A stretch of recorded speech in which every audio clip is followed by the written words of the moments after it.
আজকে ভিডিওতে রায়মার্টিন প্রশ্নবিদ্যা 2024-এর সপ্তম শ্রেণীর পরিবেশ বিজ্ঞান বিষয়ে দ্বিতীয় পর্যায়ে মূল্যায়নে যে 12 নম্বর প্রশ্ন সেটটি রয়েছে অর্থাৎ কান্দিরাজ এমসি গার্লস হাই স্কুল এই বিদ্যালয়ের সমস্ত প্রশ্নের উত্তরগুলি করব। তার আগে তোমরা কেউ যদি আমার চ্যানেলে নতুন হয়ে থাকো তাহলে চ্যানেলটি অবশ্যই সাবস্ক্রাইব করে নেবে। প্রথমে যেটা আছে ফিজিক্যাল সায়েন্স, একে আছে সঠিক উত্তরটি নির্বাচন করো। একে আছে দিনের দৈর্ঘ্য 12 ঘন্টার বেশি হলে ফুল ফোটে, এটা হচ্ছে পালং এ হবে। এরপরে দুই দিকে আছে বিশ্বের প্রথম পেট্রোলিয়াম উৎপাদন হলো, এটা হচ্ছে 1859 খ্রিস্টাব্দে।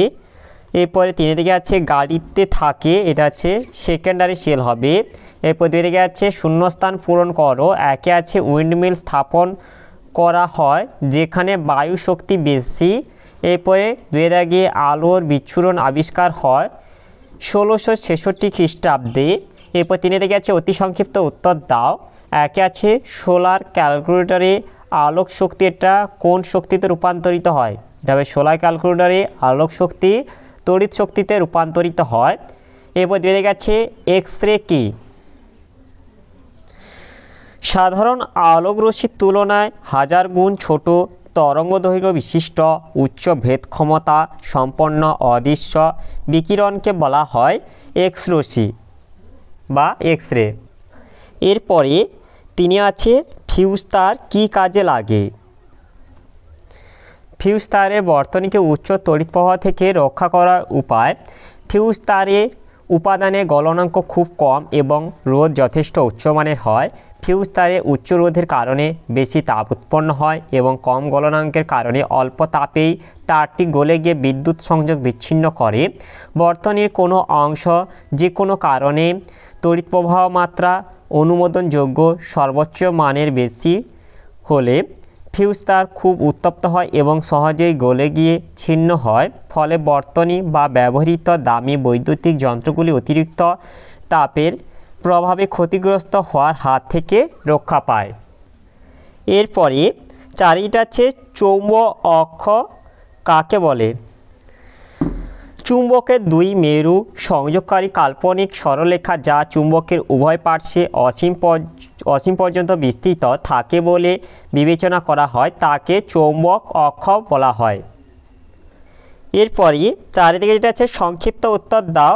প্রথমে আছে বর্ণালী কী অথবা এটা আছে আলোর প্রতিসরণ কাকে বলে। এর উত্তরগুলি হলো বর্ণালী সাদা বা বহুবর্ণী আলো উপযুক্ত বিচ্ছুরক মাধ্যমের মধ্য দিয়ে যাওয়ার ফলে উপাদান বর্ণে বিশ্লিষ্ট হয়ে যে রঙিন আলোকপট্টি গঠন করে তাকে বর্ণালী বলে। আলোর প্রতিসরণ আলোকরশ্মি কোনো সমসত্ব স্বচ্ছ মাধ্যম দিয়ে যাওয়ার সময় অন্য কোনো সমসত্ব মাধ্যমে প্রবেশ করলে দুই মাধ্যমে বিভেদ তল থেকে আলোকরশ্মি গতির অভিমুখের পরিবর্তন ঘটে, এই ঘটনাকে আলোর প্রতিসরণ বলে। এরপরে পাঁচে গেছে যে কোনো তিনটি প্রশ্নের উত্তর দাও। একে আছে আলোর প্রতিফলন কাকে বলে, প্রতিফলনের সূত্রগুলি লেখো। এর উত্তরটি হলো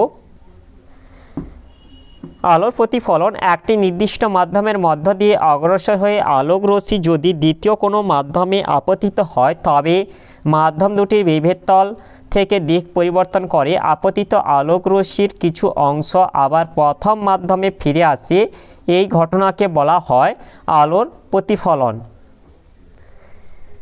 প্রতিফলনের সূত্র দুটি হলো একে আপতিত রশ্মি প্রতিফলিত রশ্মি ও আপতন বিন্দুতে প্রতিফলকের ওপর অঙ্কিত অভিলম্ব একই সমতলে থাকে। দুয়ে আপতন কোণ ও প্রতিফলন কোণের মান সর্বদা সমান হয়। দ্বিতীয় সূত্রটি গ্রিক জ্যোতির্বিজ্ঞানী টলেমি দ্বারা আবিষ্কৃত হয়, একে টলেমির সূত্রও বলা হয়। এরপরে দুই দিকে যেটা আছে কীভাবে বুঝবে যে পৃথিবী নিজেই একটি চুম্বক। পৃথিবীর নিজস্ব চুম্বকত্ব আছে এই ধারণা সমর্থনে নিচে যুক্তিগুলি দেওয়া যায়। একে একটি চুম্বক শলাকাকে মুক্ত অবস্থায় ভারকেন্দ্র থেকে অবাধে ঝুলন্ত রাখলে দেখা যায় উত্তর গোলার্ধে শলাকাটির উত্তর মেরু এবং দক্ষিণ গোলার্ধে শলাকাটির দক্ষিণ মেরু নিচের দিকে ঝুঁকে থাকে। দুই মেরুতে শলাকাটি উলম্বভাবে অবস্থান করে। দুই মেরু প্রদেশে চৌম্বক মেরুর অস্তিত্ব থাকার জন্য চুম্বক শলাকা এরূপ আচরণ দেখায়। এরপর দুইটা আছে অন্যান্য চুম্বকের মতো পৃথিবী ও চৌম্বক পদার্থের চুম্বকত্ব আবিষ্ট করে, যদিও এই চুম্বকন খুবই দুর্বল।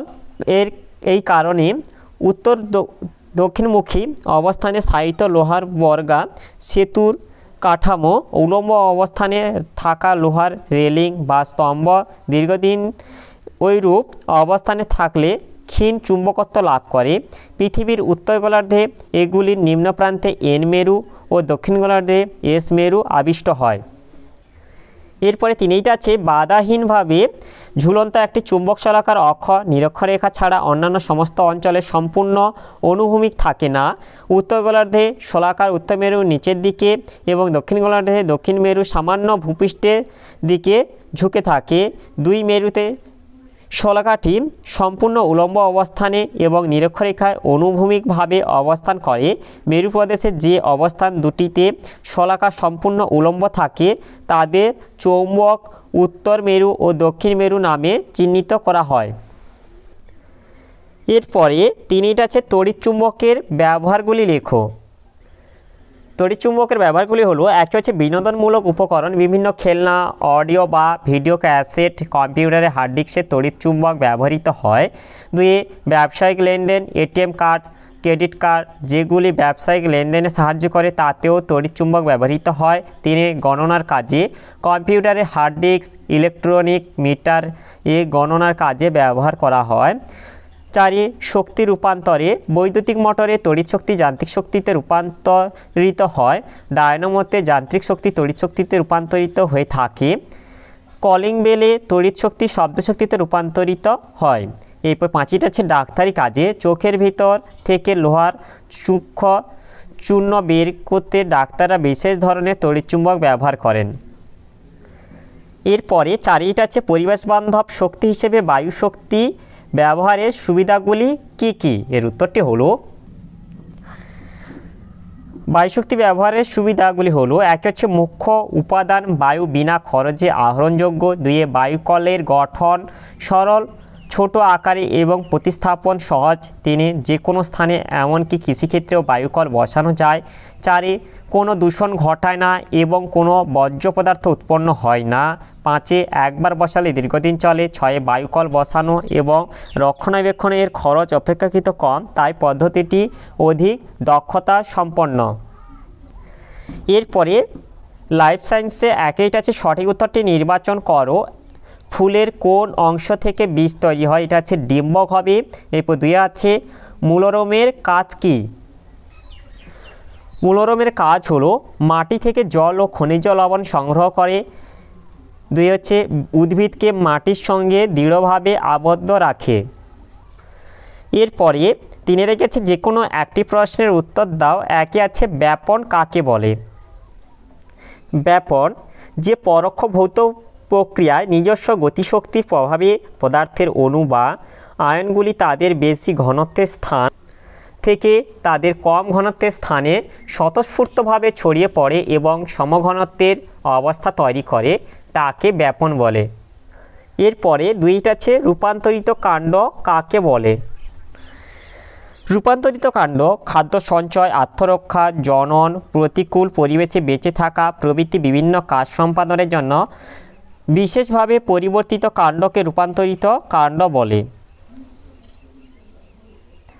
এরপরে তিনের দিকটা আছে মৃদভেদী অঙ্কুরোদ্গম কি কাদের দেখা যায়? এর উত্তরটি হলো, মৃদভেদী অঙ্কুরোদ্গম যে প্রকার অঙ্কুরোদ্গমে বীজপত্রাবহ কাণ্ড দ্রুত বৃদ্ধি পাওয়ার ফলে বীজপত্রাবহ কাণ্ড ও বীজপত্র বীজতক কাটিয়ে মাটির উপরে উঠে আসে তাকে মৃদভেদী অঙ্কুরোদ্গম বলে। এক্ষেত্রে বীজপত্র সবুজ হয় এবং শিশু উদ্ভিদের প্রথম পাতা সৃষ্টি করে, যেমন কুমড়ো, তেঁতুল, বিন, তুলোবীজের মৃদভেদী অঙ্কুরোদ্গম ঘটে।